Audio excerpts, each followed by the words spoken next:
Okay. Good evening, everybody. Good evening. Good evening. Welcome to this live stream of the Cosmic Destiny in Review, which is Volume 1 of the Neophyte Chronicles. Volume 1 is called Cosmic Destiny, which we just finished on the channel. So I'm going to go through chapter by chapter and just give a little bit of review and talk about some of the information. And feel free, if you're with us already here in the chat, welcome, welcome, welcome. Thanks for being here. And please give me a message there in the chat if you can hear me okay. I've got my phone set up here on one side. I got my laptop so I can work the chat. That's a little bit easier for me because if I do everything on the cell phone, it's a lot more complicated. So this helps me out a lot.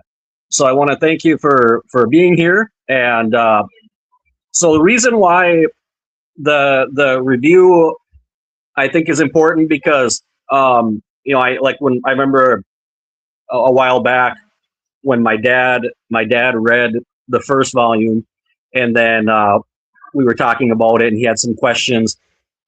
When you're listening, especially when you're listening to a book in like audio form, like an audio book, the retention can be a little bit less because you're not actually seeing the information, the words, right? You're just listening to it. So retention can be a little bit less and some details can kind of slip through the cracks. So that's why I wanted to go through this. So let's jump right into it. As I said, don't be shy. Say hi in the chat. Feel free to interact. If you have any questions, if you have anything, beforehand, as we go through this or in each chapter, if you get reminded of something or you wanted to know about a certain situation, character, whatever, put your questions in the chat and feel free to talk among yourselves. Okay, so welcome once again. Okay, so starting out with the prologue. Okay, the prologue and starting out with that specifically. Prologue sets up how the rest of the story happens. So basically the catalyst that sparks this whole thing is basically oil shortage. Okay, so based on something that is very real. Okay, that statistic is actually something that's real that scientists have foreseen for the near future.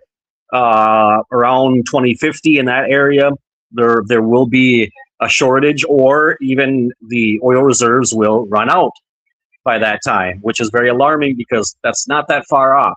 Okay, and so the premise of the story is right around 2060 that happens. Okay, that happens. So of course, what is the reaction eventually as different countries, different regions start to kind of get into crisis mode, and they start confiscating all of the resources, like the remaining gas stations and things like that. People are relegated to finding their own ways of transportation, walking, animals, or electric vehicles if they have them. Or they have, there's a state-run like public transportation system that's controlled and everything. And as the different governments start feeling that they're losing control on their countries, on their power. They're forced to get together. So they have a UN conference basically, and they say, hey, we've got to do something. We need to find a source of energy or another source of energy other than fossil fuels, because now, what they said was going to happen happened. We ran out. We can't pump and refine enough to keep up every single day with all the needs, for petroleum. And so that's how Spaco was born. Okay. Now, if you missed the little detail at the very beginning of the story, which is actually only in the prologue, it's only mentioned in the prologue, the Space Coalition. That's where Spaco comes from. Space Coalition. Okay, those two words together. So they come together as a new word. So Space Coalition is made up of Canada, United States, Great Britain, Russia, China, Japan, India. They all get together, and so NASA with its counterpart kind of together. They're working together. It's the same thing basically, but specifically for that mission, there's the Spaco mission control, Space Coalition mission control, and so they create these 3 new scientific ships with thermonuclear engines in them, which is the Tyson, the Doryoku, and the Asha. Okay, so Tyson, if you caught that in the story, comes from Neil deGrasse Tyson, the astrophysicist, and then all the names all have a meaning behind them. Like Asha and Doryoku, those are Asha is a word from the Hindu language, which means hope, and Doryoku is like an endeavor or an adventure. Okay, so that's a Japanese word. So all those names, words, all have a special meaning to them in the story. Okay, so chapter 1, moving on. Like I said, if you have any questions, put them in the chat, and don't be shy. Don't feel afraid to say hi. Okay. And any other questions that you have about anything else, that's fine. Okay, just interrupt me. Otherwise, I'm just going to be talking. Okay, I'm here by myself. So, chapter 1, Europa.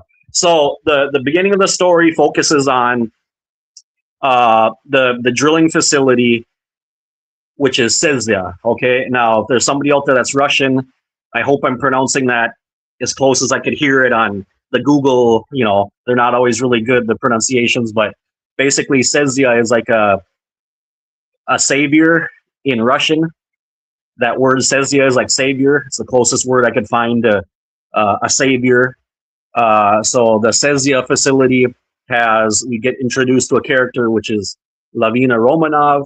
She's down there by herself. She's the one that's like a mining engineer, geologist, and she's the one running these remote drilling machines. Okay, and which are basically like rovers, and they go out there and they drill.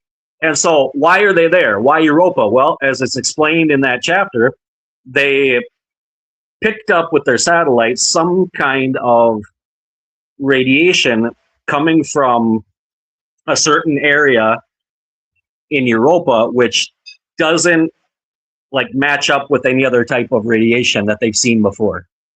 So they figure, hey, this could be, we don't know what it is. It could be anything. Who knows? But since their mission is specifically to look for energy sources, something is emitting this radiation, right? So they want to find out what it is. They can separate it out from, there's all this radiation, from the universe, the galaxies, the cosmic radiation, but also Jupiter emits radiation and Europa is bombarded by it. But all of those work on different wavelengths. And so there's this radiation that they've never seen before. So they set up Sezia on Europa, and they're drilling and doing all that. Okay. We also get in chapter 1 and chapter 2 also, which is the red string. Okay. And I'll explain that in just a moment. We get introduced to some of the scientists, astronauts that are on this Spaco mission. Okay. And specifically, the most important ones that will have some kind of well, I don't want to do any spoilers here, but just they have an effect. They have a very important effect on the story. Okay, which is Dr. Paul Neo, for example, Dr. Annika Anand, and the Tyson, and like that. Okay, so um, Dr. Neo, Paul Neo. Um, Another little detail that I'll throw out there that maybe uh, you didn't pick up on, but he's an African American scientist, which I kind of based that loosely on Dr. Neil deGrasse Tyson, except that he's kind of like his successor, right? They met each other when Dr. Tyson was very old now, and he kind of passed off the baton to Dr. Neil, who was a renowned geologist, and so he's heading up the lab, this huge lab on the Tyson, and to find some type of new mineral or energy source. Okay, so the red string, what does that refer to? The red string comes from India. Okay, in the Hindu religion, the red string of destiny is this cosmic string that you can imagine like a red piece of yarn or a red string, and it is attached to people or situations or destinies. Okay, and so whatever happens in life, sometimes in this life, sometimes it doesn't happen in this life. It could be in another one, or but those people, for example, if the red string is between two people, their destinies are that they will eventually always find each other in every existence because they believe in reincarnation and all of that. So or it might be your destination might be tied up with a certain, maybe being a certain person or being important or having success or whatever it is, whatever it might be, and you will find that every single existence that you are a part of. Okay, so that's where that comes from. Okay, getting into chapter 3. Okay, chapter 3, the Spaco tragedy. Remember, Spaco is Space Coalition. Spaco tragedy of 2091. Chapter 3 is one of the very important chapters where there's a turning point. It sets up a very important part in history where they have found, Dr. Neo finds this strange mineral material in the dirt, this kind of like volcanic type sand, dirt, whatever you want to call it, that comes up from one of the shipments from the Cesia facility from Europa. And he notices this like golf ball, sized mineral, and they start picking it apart and then doing scans on it, and they find this. It's emitting this great amount of energy, yet there's no change in heat or anything like that. It's not producing any heat, nearly any heat. So it's just amazing. So they send all the information to NASA, and say, hey, we found this. This is huge. This is a breakthrough after 2-3 years of nothing. And, the governments are getting kind of testy and kind of, so we find that they find this, and then while Dr. Neo is on a communication with the NASA director is, he's looking at his screen. Something happens. There's a bright flash of light, and then the communication just goes to static. They lose communication with all three ships. They don't know what's going on. Nobody knows what's going on, and then they see from the Tyson, at least, all the systems start going red, right? So the conclusion is that, what you see in there, that there was some type of explosion of this mineral. Something happened. There was an oxygen leak. It exploded. The Tyson's destroyed. Okay, the Asha and the Doryoku are kind of drifting. They're damaged, but they're still alive. They get communication back and say, hey, we don't know what happened. We saw this energy wave. We got nothing on the Tyson. We can't see her. And then goes down to Cezia, where we get Lavina Romanov's kind of point of view of that explosion and the mining facility. All the power goes out, and she's got to get that back on, and all of that. Okay, so a little bit of action and suspense there. So basically, the Spaco tragedy leads to the, what they realized, because they had already sent some of the material to the other ships, thankfully, to the discovery of what will be christened as neothite, after Dr. Paul Neal. Okay, neothite being the mineral that they found on Europa. So then a little bit later on, which I don't specifically mention in the story, but you can extrapolate when you read it, that neothite later on is also found on several other like exoplanets, and like Proxima Centauri b and places like that. Okay. Okay, the next block of chapters, chapter 4, 5, and 6. Okay, so chapter 4 is John J. Wallace. Okay, this is where we get introduced to, basically we go ahead in time about 100 years. Okay, the first part of the story with the Space Coalition and all of that, Dr. Neal, that's around 2091, right? So now we go ahead, it's now 2197.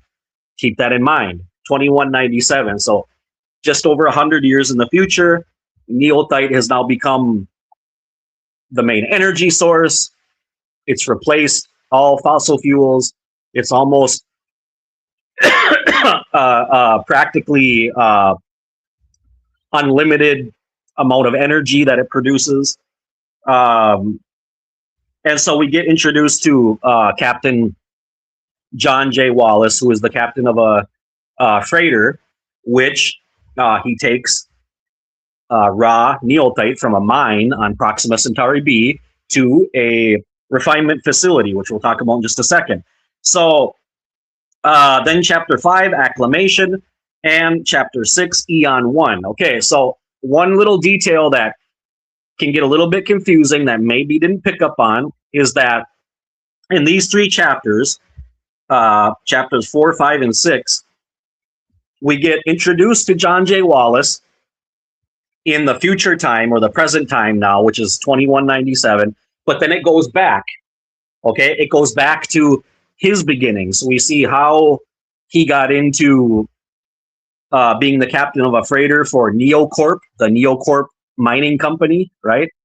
And how that happened, and he, how he gets on the ship, and he starts getting, just used to being the captain and all of that. And then we get introduced to his crew, which kind of focuses on, at this point, Lieutenant Sarah Winters, right? She's another important character. Okay, she's an important character in this story. And and then in chapter 6, Eon 1, we get introduced to the Eon 1 facility, which is this huge mining, well, it's a refinement facility. It's a huge sphere, and it's got landing platforms on it, and where the freighters go to, and they unload the raw neothite where it is refined, and then it is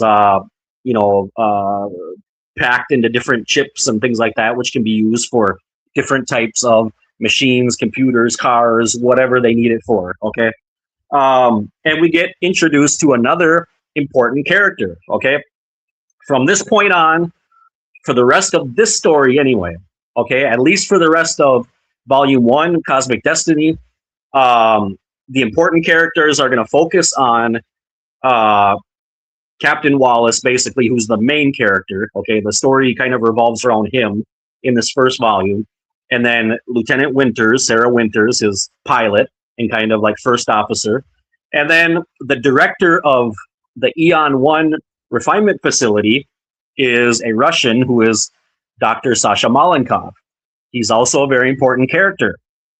Okay, he is an important character, and he's going to be more important. Okay, just like Sarah Winters. So that's another one just to keep your eye on. Okay, so they obviously, you can see that all of these characters Captain Wallace with Sarah Winters, Dr. Malenkov. They've served together, with this relationship with the freighter and all of that for 30 years. So they're like family. Okay, they're like family. And there might even be a little hint there. You use your own at this point. Use your own judgment if you think there's maybe a little bit more between Captain Wallace and Lieutenant Winters, but that's up to you as the reader. So moving on, Chapter 7. Captain 7 is the Phoenix 2197. So it jumps back to the present day again, 2197. Okay, so we go back to the present. Another little detail here that can get lost is because several people asked me this as they were either listening to the story or they read it, is how did Captain Wallace end up alone on the Phoenix? Okay, how did he end up alone? Well, there's only a little, like a paragraph, if even that, where it explains it. Okay, so if you remember at the beginning of the story, there's a very important detail. Little by little, we get more information as the story goes on of this recurring dream that Captain Wallace is having, where he's walking up to this building and he goes inside, and then we see a little bit more farther ahead what that's actually about. So he's alone now. He doesn't have any family anymore because he lost them. Okay, and so because of that, he never wants to really go back to Earth. He just stays on the ship. His life is working. Okay, he's a workaholic. Okay, Captain Wallace is a workaholic. He's working all the time. That's all he wants to do. And he's always fighting with the management of the NeoCorp mine to get him to go on vacation. Okay? And so they're always fighting with Wallace. You got to go on vacation. And finally, this time, they basically threaten him and say, hey, it's a safety issue. You've got to go on vacation. We can't keep paying out your vacations to you. You need to rest. Otherwise you're going to get fired. You need to take your vacation. So, of course, John Wallace always gets what he wants. Always. So he ends up convincing them to let him go one more time. Right? But just him alone. The rest of the crew, Lieutenant Winters, everybody else, they all go on vacation. And John Wallace stays behind to take the Phoenix on one more run. Okay? He's going to take one more shipment of neothite to the Eon 1 facility, and then he promises, after that, I will go on vacation. Okay? And then Chapter 8, we know that, well, he's going to get a vacation for sure, but not the way he thought. So the wormhole, we find out that when he's coming back, of course, we also get introduced to Ari, or Ari, however you want to pronounce it, which is the artificial intelligence robotic system that basically is the computer system on the ship, okay, which is kind of like an AI character, a person and a voice that interacts with the crew members and the captain, and they can talk to each other and have conversations. And Ari is also capable of running all the systems on the Phoenix, okay? So they go to Eon 1. There's a problem. Something happens to a portion of the raw neothite, 2 tons. He has 4 tons of raw neothite on the ship. 2 tons of it get rejected. Okay? They get rejected because they're too unstable. They say it's 70% unstable. We can't accept that. Dr. Malenkov tells them, I'm really sorry, but you're going to have to take it back to NeoCorp on Proxima Centauri. Okay, we can only accept neothite up to 45% instability, okay, or unstability, okay? So he's, obviously very, very upset about that, John Wallace is, and, he talks to the NeoCorp director, and, they can't figure out how did this get past the quality control. They've got 20 scientists on the quality control team. How did 2 tons of neothite get past them? Okay. And also as the reader, okay, that's up to you to kind of figure that out. Okay. I don't give any more details about it, about how that happened. Okay. It just happened. Okay. So it's one of those little things that you can debate about amongst yourselves. Okay. So he goes through the wormhole. Something happens as he's going back. He's sleeping, and then next thing the ship is just thrown into chaos. He gets thrown to the floor. Things are exploding, and Aerie tells him that he had to eject the unstable neophyte into space. Something happened. Okay, whatever it was, whatever caused it, it had to be ejected from the ship. Okay, and evidently the neophyte has some type of energy or something about it, which, if you look at information, what astrophysicists know about wormholes, there are things like, for example, negative energy, and cosmic, and all this stuff.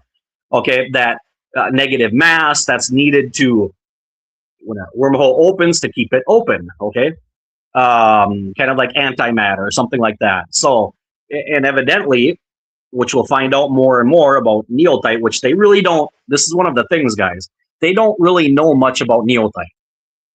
Okay, they don't know much about it and what it's capable of doing.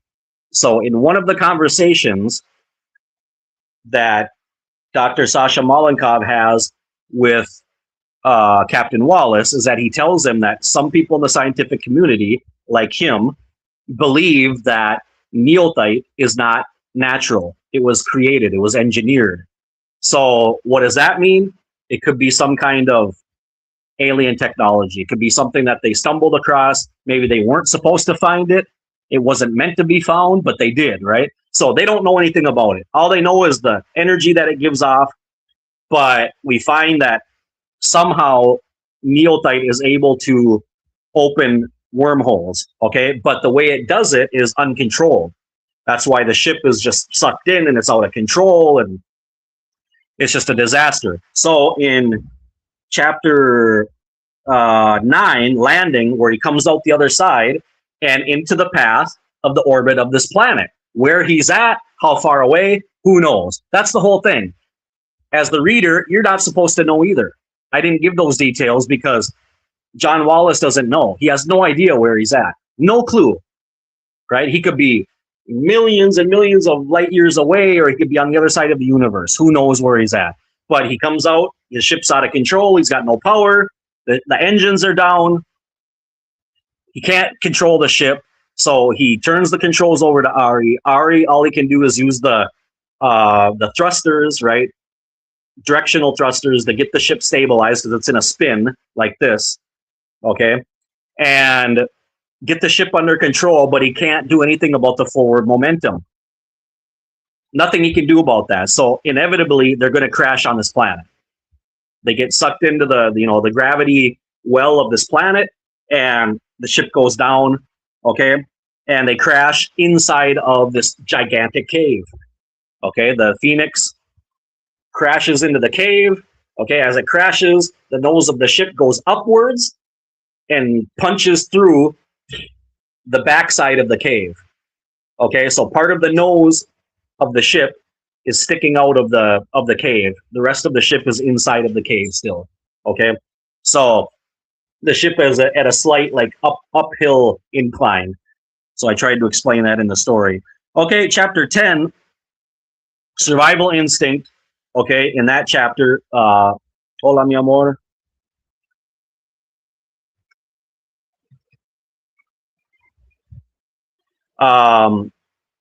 So in that chapter, where was I here? Chapter 10, survival instinct.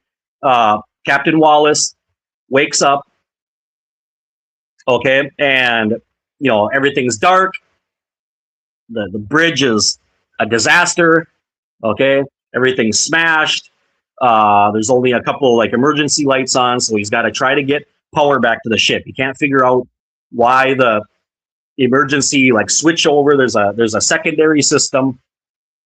The Phoenix has lots of backups, okay, second and tertiary systems. So if the main power goes out, it trips automatically over to a secondary system.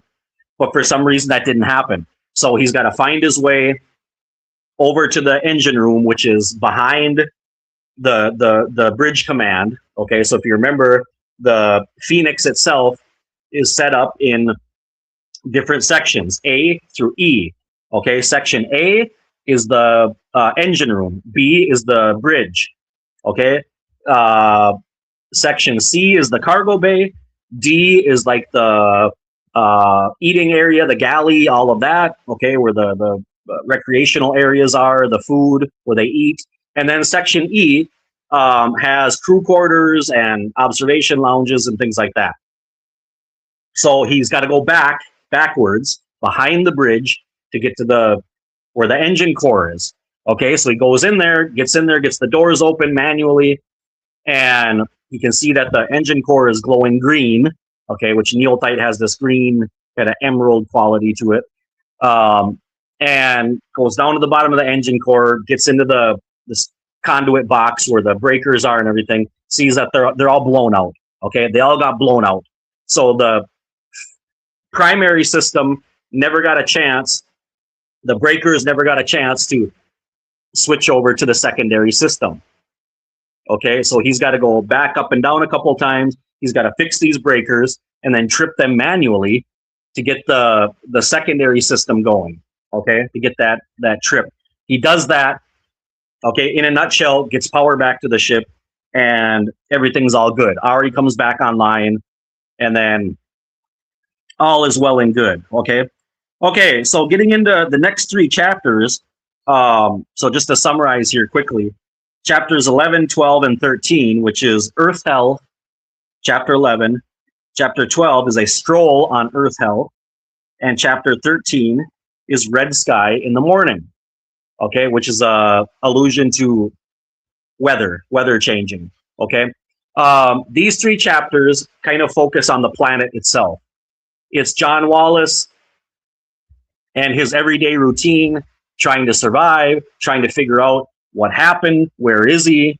He's doing these personal logs where he's kind of keeping track of what he's doing, what he's finding out. And, you know, in the beginning, what he observes, all he can do, he doesn't have any sensors. The sensors were wrecked in the landing, in the crash landing. So he's got no sensors. All he can really do is observe with his 5 senses what's going on outside. So it appears at first glance that this planet, which he calls Earth Hell, because it's very similar to Earth, it's got basically the same atmosphere and oxygen and everything else, except there's a little bit more oxygen, that is frozen. Okay, it's a tundra. Yet, something seems to be off because there are trees and things like that. So how can this planet be, you know, evidently so far from its sun or its star, and yet at the same time there's vegetation, there are trees? Just doesn't seem to add up. You know, if it was like a place like Antarctica, I mean, there's no, you know, very, very little vegetation at all, if any, you know, because it's all under ice and everything else. So he kind of, you know, talking with Ari, comes to these conclusions that maybe there's another climate pattern that he just hasn't observed yet. But again, how could that be?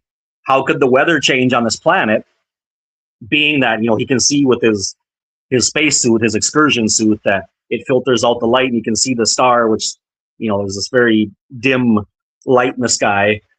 So it seems like they're far away from the star. So they kind of come to this conclusion that maybe this planet has a very elliptical, which is like oval, right? A very elliptical orbit, and it's very fast as well. Okay, so that the planet for a certain amount of time is very far from the star, and so everything freezes, but then it comes back around very quickly, and the climate might change. But he doesn't know. All he can do is wait, and he has no idea, like, how long does the orbit take, how long, you know, everything else seems to be fairly consistent with Earth as far as how long the days are and everything else, but the year itself, you know, the climate changes in itself, you know, could there be some other gravitational influence out there, a black hole, another big planet nearby, something that maybe changes the axis of the planet? But that doesn't add up, because if there were axis changes in the planet, that would be very destructive. That would be very destructive. There would be geological upheavals, maybe tsunamis, things like that. But there doesn't seem to be any evidence of that. Everything on the planet seems to be very stable. You know, you can see the there doesn't seem to be any evidence of like widespread destruction or mudslides or earthquakes or anything like that. There's forests and everything seems to be pretty calm. So when we get into chapter 11, that's where the mystery is kind of solved, where all of a sudden he goes out one day and he notices that something's off, something's wrong. And he noticed that the wind had died down completely. There was no wind. And then he sees out on the horizon this red color. And then he sees dark clouds moving in, which hence, like the saying goes, red sky at night, a sailor's delight. Red sky in the morning, sailor take warning, right? When you see red clouds in the morning, usually means that there could be some bad weather, rain. And then what he ends up figuring out is that the year is broke up almost evenly. Half of the year, it's a frozen tundra. The other half of the year, it's like hurricane conditions. It's just raining 24/7, day and night. And a rather violent planet, okay?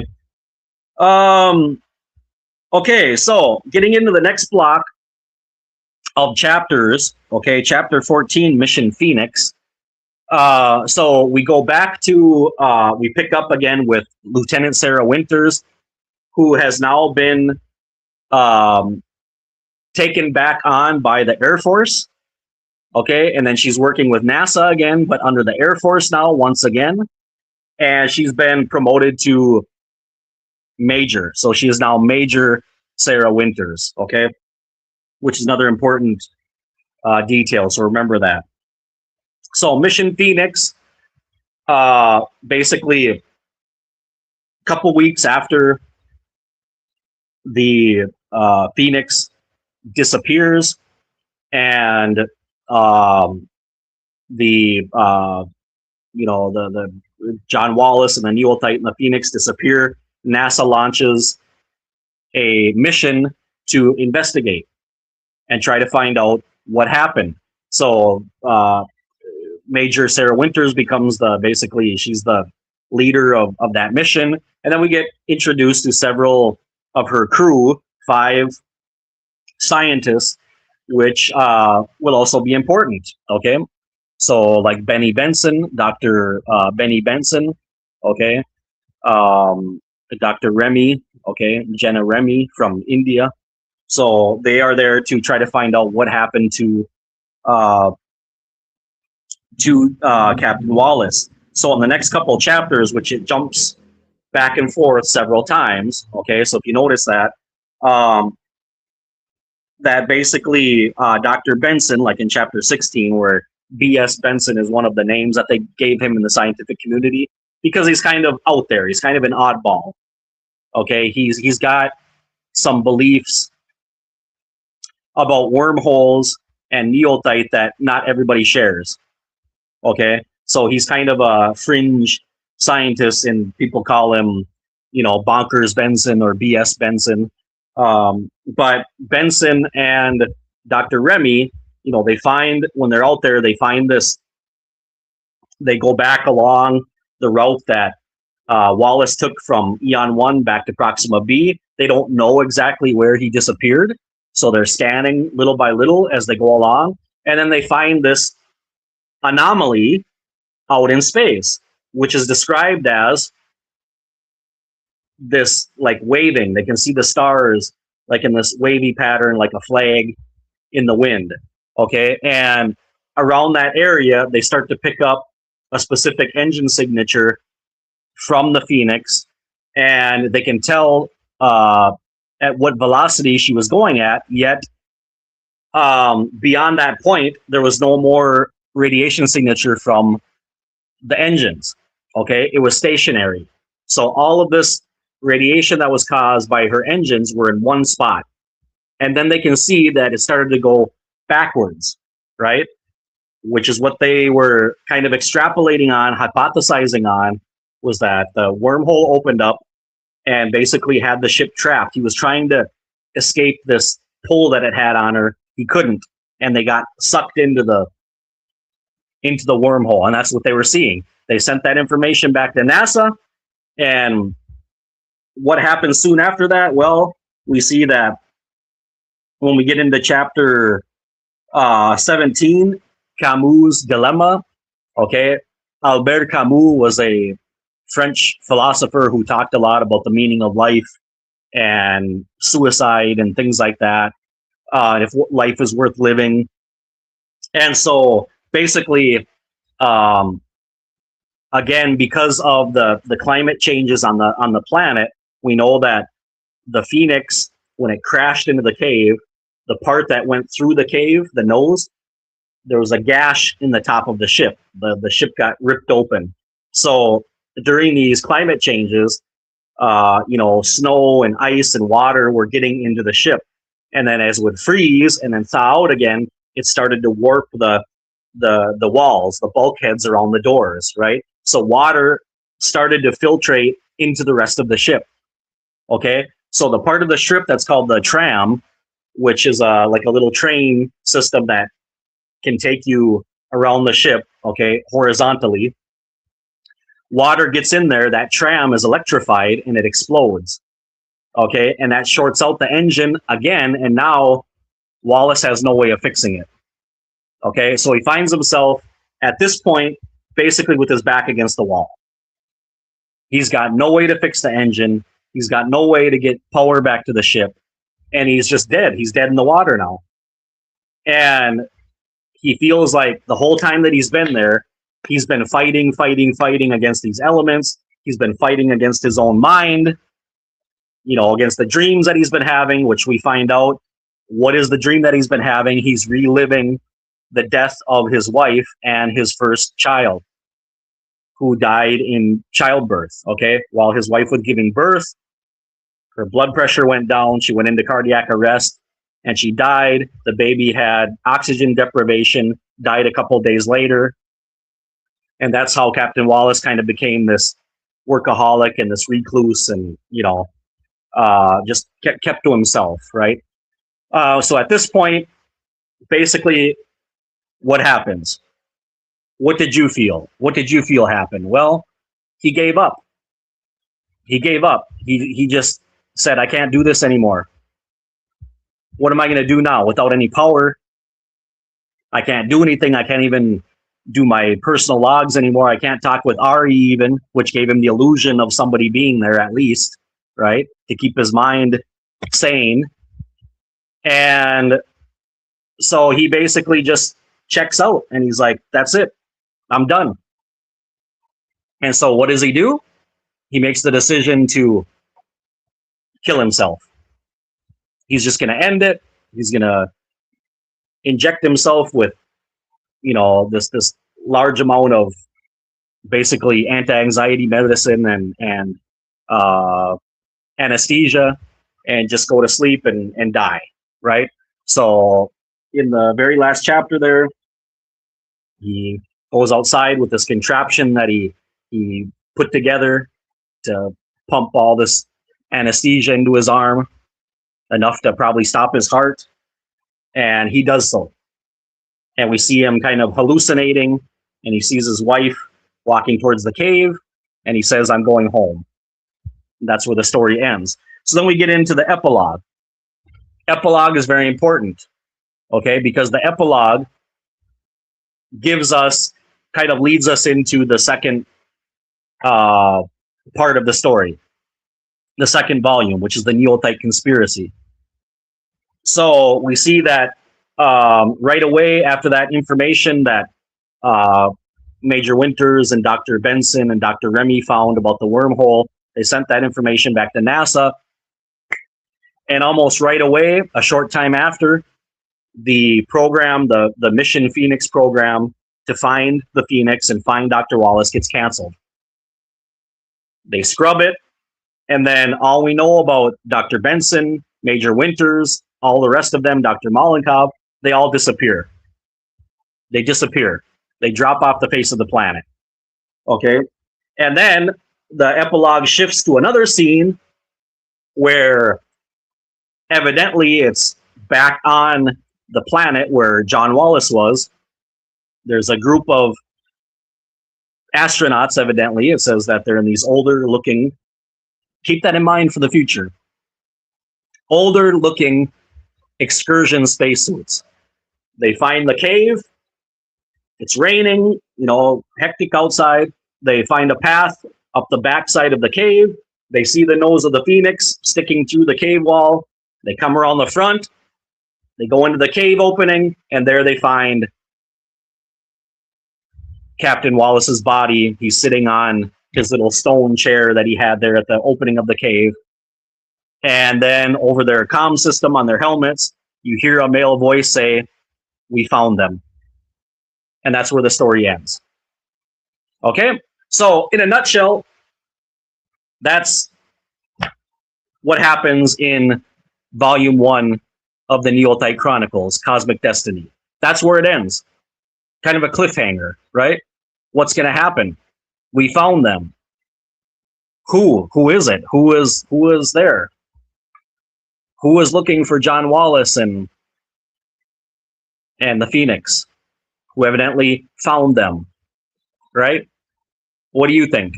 Well, you can leave your comments, leave a comment, leave what you think.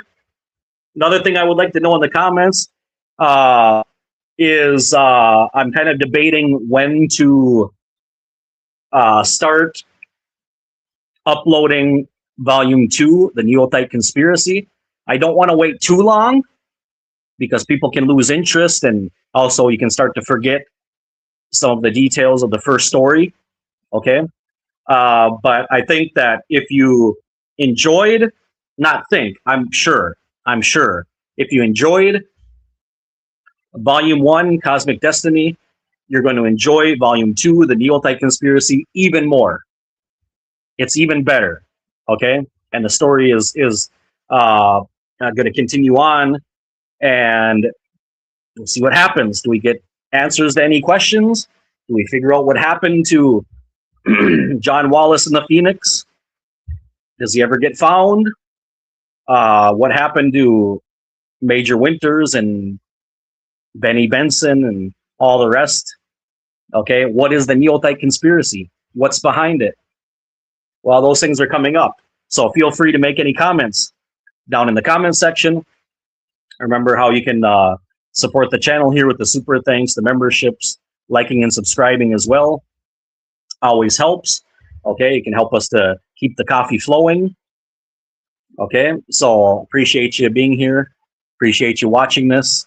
And stay tuned. We're going to have on the following weekend on December 28th, which is also a Sunday, I'm going to have a live discussion with several people just to kind of make some ideas about basically the discussion is going to be about all the implications of finding other life forms out in the universe, what that means, what would it be, how would it happen, what implications does that have.